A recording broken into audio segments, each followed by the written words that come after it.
Hey guys, welcome back to English की पाठशाला। एक बार फिर से आपका स्वागत है नए वीडियो में और नए कंटेंट के साथ। बट मैं उम्मीद कर सकता हूं कि आप सभी लोग मेरे द्वारा दिए गए निर्देशों का पालन कर रहे होंगे और सिर्फ पालन ही नहीं, उसको रियल लाइफ में इंप्लीमेंट करने की कोशिश भी कर रहे होंगे। Keep trying. और सबसे पहले तो मैं मान सकता हूं कि लगातार इतने दिनों से जो लोग इस चैनल को देख रहे हैं वो यूट्यूब पे ज़रूर सब्सक्राइब कर चुके होंगे और फेसबुक के पेज को भी आप लाइक कर चुके होंगे, titanium education of English language private limited. Titanium English classes के नाम आपसे आप इंस्टाग्राम पर भी आप प्लीज़ फॉलो करें और जो भी क्वेश्चन हो वहाँ पे आप पूछ सकते हो। अब आप और हम पढ़ते हैं क्योंकि आज का टॉपिक थोड़ा सा हैवी है, डिफरेंट है, अलग है, जो आपने स्कूल में नहीं पढ़ा है लेकिन उसको अलग तरीके से पढ़ा और हमने उसको बड़े शॉर्टकट टेक्निक से आपके सामने रखने की कोशिश की है। सो आप और हम शुरू करते हैं। लास्ट तक आप देखते रहें, कई सारे एग्जाम्पल्स हैं, लास्ट तक देखेंगे तो ही काम की चीज़ें लगेगी। स्लाइड लास्ट में शेयर करेंगे जो पीछे दे रखी है, सो क्लियरली आप उसको समझ पाए। राइट, तो आप और हम शुरू करते हैं। बोलिए let's begin. Let's learn the passive voice. Passive voice की क्लास शुरू करें उससे पहले मुझे कुछ जो पुरानी धारणाएं आपके दिमाग में बनी हुई है उसे एक बार हटानी पड़ेगी। सबसे पहली बात, हम पैसिव वॉइस पढ़ने जा रहे हैं, हम एक्टिव पैसिव नहीं पढ़ने जा रहे हैं। पहले तो मैं ये क्लियर करना चाहता हूं कि आपने जो स्कूल में पढ़ा था वो एक्टिव पैसिव पढ़ा था और मैं जो यहाँ I am going to teach that is the passive voice. Direct passive के सेंटेंस कैसे बनाने हैं, हम एक्टिव से पैसिव कन्वर्ट नहीं करेंगे। क्यों नहीं करेंगे उसका रीजन बता रहा हूं। पहले तो पुराने रूल्स क्या है एक्टिव टू पैसिव कन्वर्ट करने का। लेट्स से कि this is the active voice, एक सेंटेंस लिखा शी इज कुकिंग फूड, ये एक्टिव वॉइस है। राइट, इसको पैसिव बनाने के लिए 4 रूल्स आप पढ़ते थे कि object will be replaced by subject, याद आ रहा, सब्जेक्ट ऑब्जेक्ट की जगह चला जाएगा, बाई लग जाएगा और थर्ड फॉर्म लग जाएगी। ऐसे 4 रूल्स के साथ आप एक्टिव से पैसिव में कन्वर्ट करते थे, ट्रांसलेट करते थे। अब मेरा क्वेश्चन ये कि ये आप ऐसा क्यों पढ़े, मैं भी पढ़ा हूँ, हम क्यों पढ़े? क्योंकि एग्जाम्स के अंदर क्वेश्चंस आते थे कि एक्टिव का पैसिव बनाइए। राइट, तो यदि आप एग्जाम्स की प्रिपरेशंस कर रहे हैं तो आपको ऐसे ही एक्टिव पैसिव पढ़ना पड़ेगा। बट चूंकि ये जो कोर्स है प्योर स्पोकन इंग्लिश का है और हमारा ऐसा मानना है कि एक्टिव से पैसिव कन्वर्ट करना मतलब इस तरीके से यदि आप पैसिव लर्न करते हो तो इससे आप बोलने में ज़्यादा इंप्रूवमेंट नहीं ला सकते। मतलब पैसिव को आप बोलने में फ्रिक्वेंटली यूज़ नहीं कर सकते। क्यों नहीं यूज़ कर सकते हो? कि every time you will depend on active voice. आपको पहले एक्टिव चाहिएगा, फिर ऑब्जेक्ट सब्जेक्ट आगे पीछे करना पड़ेगा, फिर पैसिव बना के बोलोगे। यदि आप ऐसी हैबिट बना लेते हो स्कूल से, जो कि बनी हुई, बना क्या लेते हो, बनी हुई स्कूल से, तो ये बहुत टाइम कंज्यूमिंग प्रोसेस है। इससे एक्टिव पर निर्भर रहना ही पड़ेगा। आप हमेशा एक्टिव से पैसिव ट्रांसलेट, पैसिव से एक्टिव ट्रांसलेट करने में ही बिजी रहोगे, है ना। लेकिन यदि आप हिंदी का एग्जांपल लें तो हिंदी में कब पैसिव आता आपको पता भी नहीं है ना। ना आपके पेरेंट्स ना मेरे पेरेंट्स ने हमको पैसिव बनाना सिखाया, है ना, कि वो पढ़ाई कर रहा है या पापा अखबार पढ़ रहे हैं तो अखबार आगे ला, पापा को पीछे ले जा, ऐसा कुछ भी नहीं बताया गया हमें। राइट और रॉन्ग? तो इसलिए मैं एक्टिव से पैसिव नहीं, हम डायरेक्ट पैसिव, मैं आपको डायरेक्ट पैसिव पढ़ाने वाला हूं। थोड़ा सा समझाऊं हिंदी में, हालांकि इंग्लिश के लिए रूल्स बने हुए लेकिन हिंदी में आपने भी इसको कभी फीलिंग्स एंड इमोशंस के साथ नहीं सीखा है, ना समझा है पैसिव इसको, तो हम पैसिव पढ़ने से पहले कुछ थ्योरी हिंदी में बता रहा हूं, फिर आप खुद पैसिव बनाओगे। सुने कि हिंदी में जब हम बातचीत करते हैं अधिकतर सेंटेंस में कर्ता, डूअर, सब्जेक्ट का नाम होता है। जैसे मैं क्लास पढ़ा रहा हूं, आई एम टीचिंग क्लास, तो इसमें सब्जेक्ट मौजूद है, मतलब काम करने वाला डूअर प्रेजेंट है कि पढ़ाने का काम मैं कर रहा हूं। सुना, आप पढ़ाई कर रहे हो, आप सीख रहे हो, तो यू आर लर्निंग। इसमें सब्जेक्ट क्या है? यू, तो यू डूअर है, कोई काम कर रहा है। My colleague mister Kishan is checking homework, तो किशन जो लिया है वो सब्जेक्ट है। तो किसी भी सेंटेंस में यदि काम कौन कर रहा है ये नाम ले रखा है कि ये आदमी वो काम कर रहा है, मेरे पापा ये काम कर रहे हैं, मेरा सर्वेंट ये काम कर रहा है, तो जो काम करने वाला यदि सेंटेंस में मौजूद है हिंदी में तो स्पष्ट है वो हिंदी में एक्टिव वॉइस कहलाएगा। राइट। सेकेंड थ्योरी, यदि किसी भी सेंटेंस में डूअर प्रेजेंट नहीं है, मतलब काम करने वाला है ही नहीं, उसका नाम ही ले रखा है और सिर्फ काम का होना बता रहे हैं। काम का होना कैसे? जैसे खाना बन रहा है, चाय बन रही, चाय पी के जाओ। राइट, तो उसे हम पैसिव वॉइस कहते हैं। डूअर प्रेजेंट नहीं है, एब्सेंट है। ओके, तो उसे हम पैसिव कहते हैं। हिंदी की बात कर रहा हूं मैं, हम इंग्लिश में बाद में जाएंगे। और यदि आपको हिंदी में समझ में आ गया और डायरेक्ट पैसिव बनाना है, कोई एक्टिव से पैसिव ट्रांसलेट नहीं करना, डायरेक्ट पैसिव बनाना है, तो उसके लिए आपको एक ही फॉर्मूला याद रखना है और वो है बी एक्शन थर्ड फॉर्म। क्या? मतलब एक ही फॉर्मूला याद रखना है कि पैसिव किससे बनता है? B action third form. चाहे प्रेजेंट हो, पास्ट हो या फ्यूचर हो या मॉडल्स हो, सभी के साथ यही रूल काम में आएगा। क्या? B action third form. Is that clear? अब वापस एक बार रिपीट कर रहा हूँ क्योंकि आपके दिमाग में ये फिट होना बहुत ज़रूरी, नई थ्योरी है, इतनी आसानी से कई बार एक्सेप्ट भी नहीं कर पाते लोग, क्योंकि इतना पढ़ लिया ना स्कूल से लेकर अभी तक, एक्टिव से पैसिव ट्रांसलेट कर लिया है, तो उसी दुनिया में व्यस्त रहते हैं और फिर कहते हैं कि सर हमें बोलना नहीं आ रहा, मुझे ग्रामर का नॉलेज है। तो ये एक्टिव से पैसिव ट्रांसलेट करने वाला नॉलेज से आपको बोलना नहीं आएगा, राइट? क्यों नहीं आएगा? आपको हर बार एक्टिव चाहिए, पैसिव ट्रांसलेट करना पड़ेगा। तो मैं हिंदी में वापस समझा रहा हूँ कि जब हम हिंदी में बातें करते हैं और जो भी सेंटेंस हमारी जुबान से निकलते हैं, है ना, तो यदि काम करने वाले का नाम ले रखा उस सेंटेंस में, है ना, कोई भी मेरा पड़ोसी मकान बना रहा है तो नाम ले रखा पड़ोसी मकान बना रहा है, तो काम करने वाले का नाम ले रखा किसी भी सेंटेंस में, मतलब काम करने वाला है, डूअर प्रेजेंट है, मतलब वो सेंटेंस एक्टिव वॉइस है। क्लियर? इसका दूसरा, अब इसका रिवर्स में क्या बताया था कि किसी भी सेंटेंस में यदि काम करने वाला मौजूद ही नहीं, सिर्फ काम का होना बता रहे हैं कि इधर पड़ोस में नया मकान बन रहा है ना, वो वाला कमरा पेंट हो रहा है, आज तो सारी चेयर्स रिपेयर हो रही है ना, या रिपेयर्स की जा रही है, उनको चेयर्स को रिपेयर किया जा रहा है, राइट? तो इसमें डूअर प्रेजेंट नहीं, सिर्फ काम का होना बता रहे हैं, तो ये पैसिव वॉइस कहलाते हैं हिंदी में। और यदि आपको हिंदी में समझ में आ गया ये पैसिव वॉइस और डायरेक्ट इंग्लिश में सेंटेंसेस बनाना है तो उसके लिए क्या रूल यूज करेंगे?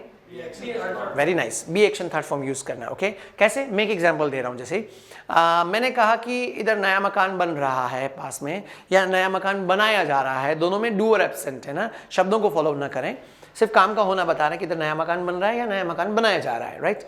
तो ये पैसिव वॉइस है, एक्टिव है पैसिव, ठीक है। इसको डायरेक्ट इंग्लिश में बनाना उसके लिए किसका यूज करेंगे हम? Be action third form. Be के बारे में हम पहले पढ़ चुके हैं, ये थर्ड फॉर्म फिक्स रहेगी, ये कंडीशन का रोल प्ले करती है यहाँ पे, इसका कोई, इसमें टेंस का कोई प्रभाव नहीं होता इसके ऊपर। ओके, तो मैं डायरेक्ट पैसिव बना रहा हूँ, नया मकान बन रहा है, नए मकान को हम बोलेंगे न्यू हाउस। क्या?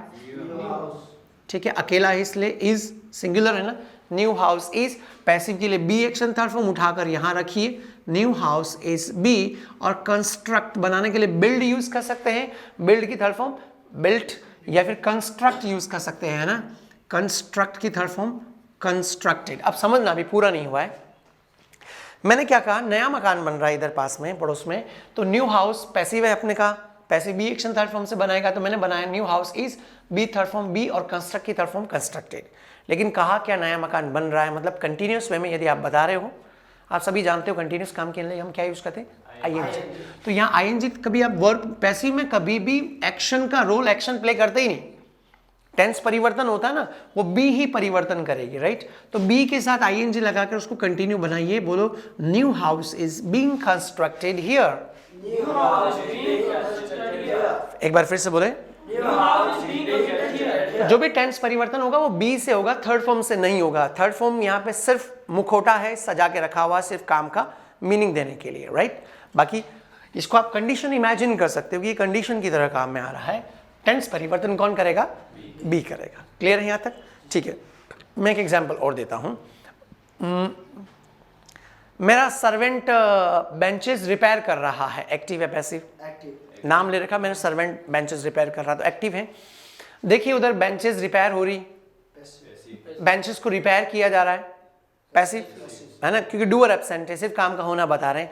या फिर कुर्सियों को रिपेयर किया जा रहा है ना, सारी कुर्सियों को रिपेयर किया जा रहा है, तो ऑल द चेयर्स, बोलो एक से ज्यादा है, ऑल द चेयर्स आ गया तो इज या आर? पैसिव के लिए बी थर्ड फॉर्म बी, और रिपेयर की थर्ड फॉर्म रिपेयर्ड। लेकिन क्या कहा? सारी कुर्सियों को रिपेयर किया जा रहा है, तो कंटिन्यूअस वे में है, तो बी का क्या बन जाएगा? बोलो all the chairs are being repaired. आज तो कुर्सियों को, सारी कुर्सियों को रिपेयर किया जा रहा है या रिपेयर हो रही है सारी कुर्सियां, तो बोलो all the chairs are being repaired today. I hope यहां तक क्लियर है आपका? श्योर। अब मैं आगे चल रहा हूं। अब आप खुद सेंटेंस बनाएंगे, ऐसे इमेजिन करेंगे, जो काम हम डायरेक्ट पैसिव बना रहे हैं हिंदी में पहले आप इमेजिन करें, इंग्लिश में वैसे के वैसे सेंटेंस आप डायरेक्ट बनाओगे तो इस तरीके से बनेगा। ये हमने डायरेक्ट पैसिव बनाया है ना, इसमें बाई भी यूज नहीं किया। क्यों नहीं यूज किया? क्योंकि एक्टिव में तो आपको सब्जेक्ट को पीछे ले जाना पड़ता था, तो उसको ठिकाने लगाने के लिए बाई लगाना जरूर था, बाय हर, एक्टिव से पैसिव जब बनाते थे।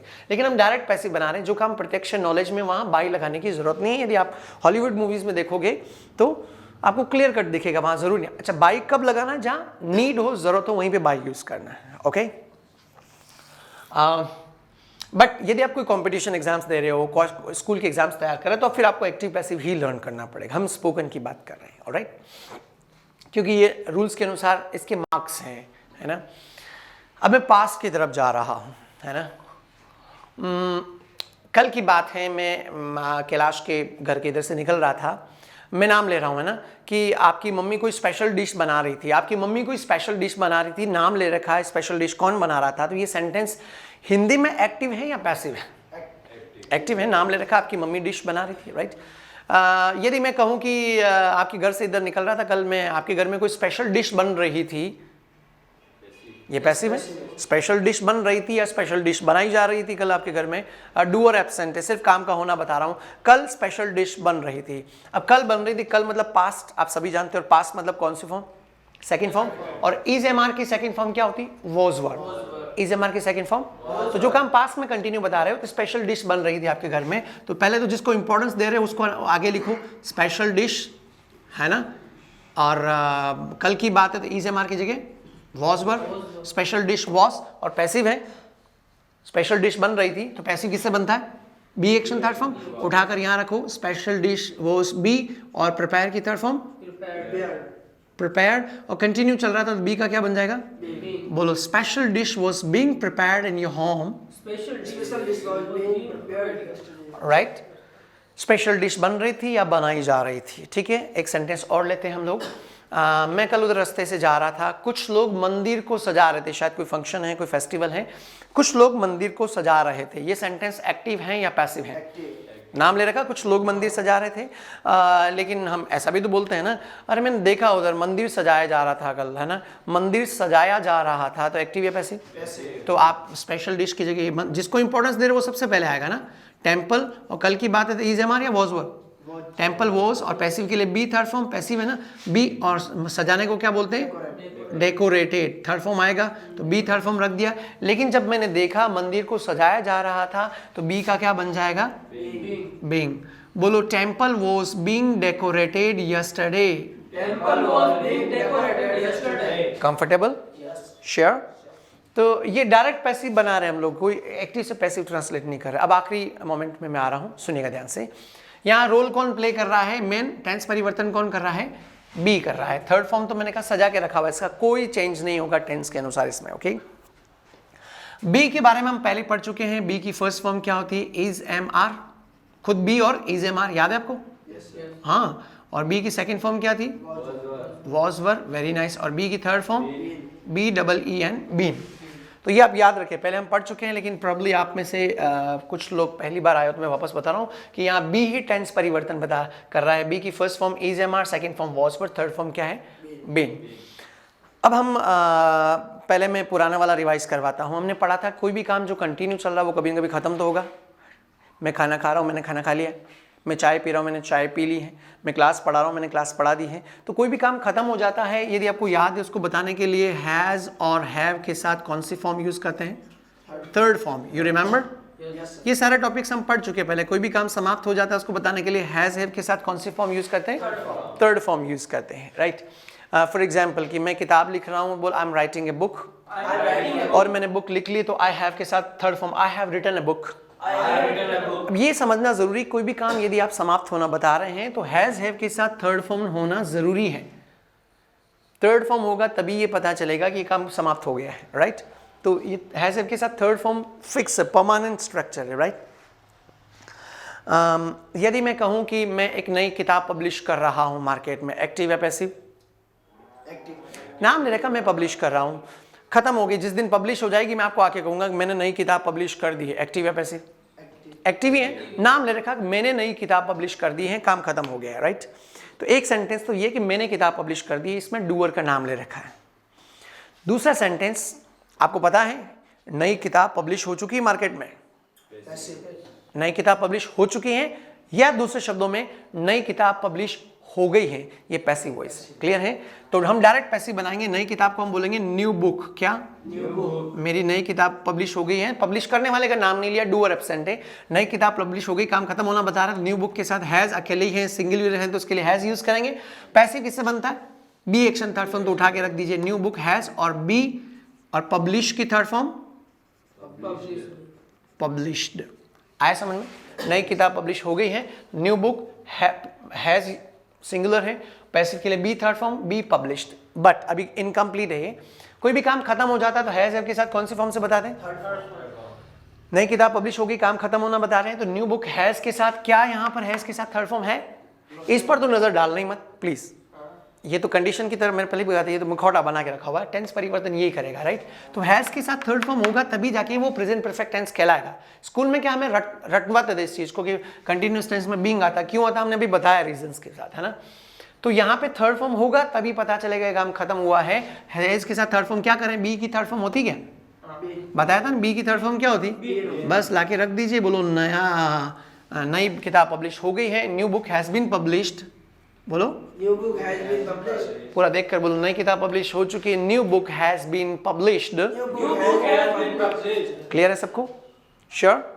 ठीक है। और 2-3 सेंटेंसेस बोलिए, जैसे कि मेरे उस नौकर ने वो कमरा पेंट कर दिया, एक्टिव है पैसिव? नाम ले रखा, नौकर ने वो कमरा पेंट कर दिया, वो कमरा पेंट हो गया, उधर जाइए। अब वो कमरा पेंट हो गया तो पैसिव है, तो वो कमरे को क्या बोलेंगे? That room. हो गया, काम खत्म। हैज पैसिव के लिए बी थर्ड फॉर्म बी, और पेंट की थर्ड फॉर्म पेंटेड, लेकिन काम खत्म हो गया। हैज के साथ कौन सी फॉर्म? बोलो that room has been painted. अब ये बीन क्यों आया मैंने रीजंस के साथ बताया। स्कूल में आप स्ट्रक्चर में आपको क्या रटना पड़ता है उसको, कि परफेक्ट टेंस में बीन लगता है, कंटिन्यूअस टेंस में बीइंग लगता है बी थर्ड फॉर्म। यहाँ बी का बीइंग हमने खुद ने बनाया, काम कंटिन्यू चल रहा था, यहाँ का बीन हमने बनाया क्योंकि परफेक्ट टेंस में हैज के साथ थर्ड फॉर्म चाहिए होती है, तो बी की थर्ड फॉर्म बीन रखिए। तो ये 3 टेंस ही यूज करेंगे, एक तो प्रेजेंट कंटिन्यूअस, एक पास्ट कंटिन्यूअस, एक प्रेजेंट परफेक्ट टेंस, राइट। इनके ऊपर मैंने 2 सेंटेंसेस आपको समझाए, आप कुछ और सेंटेंसेस बनाएं, राइट। स्लाइड आपके सामने है, यहाँ कुछ एग्जांपल्स दे रखे हैं, यहाँ से आप हिंट ले सकते हैं, हेल्प ले सकते हैं, but even I will request everyone कि आप खुद एक बार बनाने की कोशिश करें, है ना, सेंटेंसेस बनाने की कोशिश करें। इस मोमेंट पर हम आपको एक काम और देते हैं कि आज से कोई भी इंग्लिश स्टफ की रीडिंग स्टार्ट करें आप, है ना। यदि इंग्लिश की बुक्स हो तो अच्छी बात है, नहीं तो न्यूज़पेपर रीडिंग आप सबसे बेस्ट पार्ट है। 5 मिनट, 10 मिनट, 15 मिनट्स, जितना टाइम आप दे सकते हैं, लाउड वॉइस में, तेज आवाज में आपको जिगजैग स्टाइल के साथ रीडिंग मारना है, ताकि आपका प्रोनाउंसिएशन भी साथ साथ इंप्रूव होता रहे, राइट। आप सभी लोग, इस स्लाइड को मैं आपके सामने कुछ क्षण के लिए डिस्प्ले कर रहा हूं, इसको तो आप लिख लें, ये दिख रहा होगा, बट ये थोड़ा सा हो सकता नहीं दिख रहा हो, तो ये 5 सेकंड के लिए डिस्प्ले कर रहा हूं। दिस इज द स्लाइड, दिख रहा होगा आपको स्लाइड में ऊपर पैसिव के स्ट्रक्चर्स, और उसके नीचे एग्जाम्पल्स आप खुद बना सकते हैं। दैट्स ऑल, ये अपने बनाएं, आप इसके ऊपर सेंटेंस बनाएं। अब आज के लिए काफी, बोलो इट्स इनफ। बनाते जाएं, बोलते जाएं सेंटेंसेस। बोलिए nice meeting with you, guys nice, it was nice teaching to you all people. मुझे उम्मीद रहेगी ये टॉपिक पैसिव को मैंने बड़ी आसान तरीके से समझाने की कोशिश की। यूनिक है, एक्सक्लूसिव है, किताबों से थोड़ा हटकर है, इतना क्लोजली जाके समझकर फिर आपके सामने इसको रखा है। हॉलीवुड मूवीज में यदि आप देखोगे तो सेंटेंस इसी रूप में दिखेंगे, आपको स्कूल वाले रूप में नहीं दिखेंगे। वो क्वेश्चन आंसर बेस्ट थ्योरी थी, ये प्योर स्पोकन वाली बेस्ट, स्पोकन के ऊपर बेस्ट थ्योरी आपके सामने रखी है, पैसिव वॉइस ना कि एक्टिव टू पैसिव। कैसा लगा आपको? फीडबैक आप YouTube के कमेंट बॉक्स में दें। इतना ही काफी आज के लिए। कीप वॉचिंग इंग्लिश की पाठशाला। See you in the next class. Thank you.